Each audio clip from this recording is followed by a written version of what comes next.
Hello students, welcome to my channel.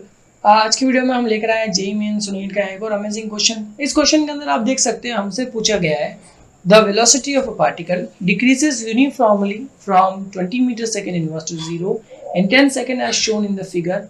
If the mass of the particle is 2 kg then identify the correct statement. Okay, तो हमारे पास यहाँ पे एक graph दिया हुआ है जिसके अंदर हमसे कहा गया है कि भाई एक पार्टिकल था जिसकी स्पीड थी 20 मीटर पर सेकेंड। 10 सेकंड के बाद उसकी स्पीड कितनी होगी? 0। ठीक है, हमसे पूछा गया इन चारों में से कौन सा स्टेटमेंट सही होगा।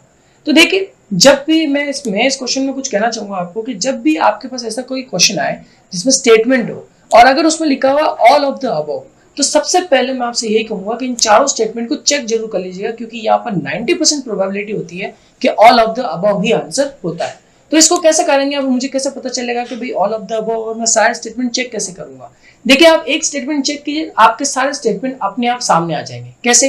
देखिए, मैं पहले स्टेटमेंट को लेता हूं जिसमें मुझसे पूछा है कि नेट फोर्स बताइए। तो मैं फोर्स को जानता हूं, फोर्स इक्वल्स टू होता है मास इनटू एक्सेलरेशन।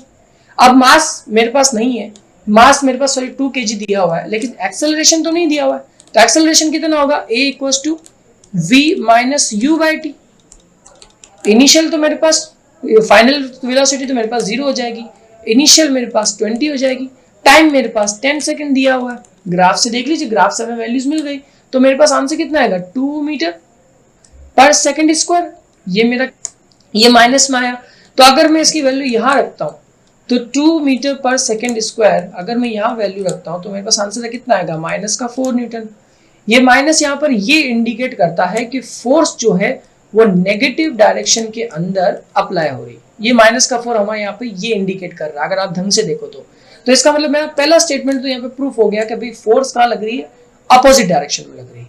अब अगर मैं इसका मैग्नीट्यूड निकालता हूँ, मैग्नीट्यूड अगर मैं इसका ऐसे फाइंड करूँ तो मेरे पास वापस कितना आएगा? Positive 4 Newton. तो मेरा सी भी प्रूफ हो गया कि भाई इसका मैग्नीट्यूड कितना है? 4 न्यूटन। तो मेरे पास 2 स्टेटमेंट मैंने प्रूफ कर दिए।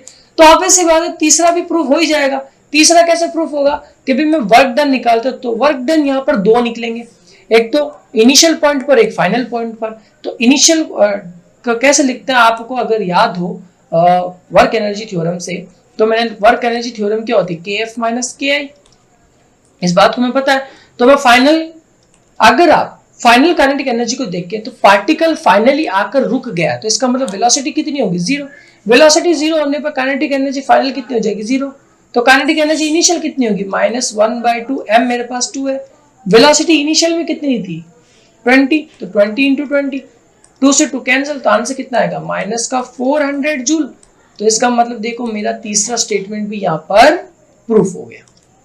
तो क्या आपको समझ आया कि इसका आंसर कितना होगा? All of the above. तो ऐसे क्वेश्चन में आप सबसे पहले किसी एक स्टेटमेंट को चेक कीजिए। मेरे माने तो फर्स्ट स्टेटमेंट को चेक कीजिए, क्योंकि फर्स्ट स्टेटमेंट से सारे स्टेटमेंट निकल जाते हैं। तो फर्स्ट स्टेटमेंट को मैंने चेक किया तो मुझे पता चला कि इसके अंदर सारी चीजें ऐसे से अप्लाई हो रही है। तो आई होप सो आपको ये समझ में आया होगा कि क्वेश्चन कैसे होता है। मिलते हैं नेक्स्ट वीडियो में। सब्सक्राइब करें, लाइक करें, शेयर करना ना भूलें।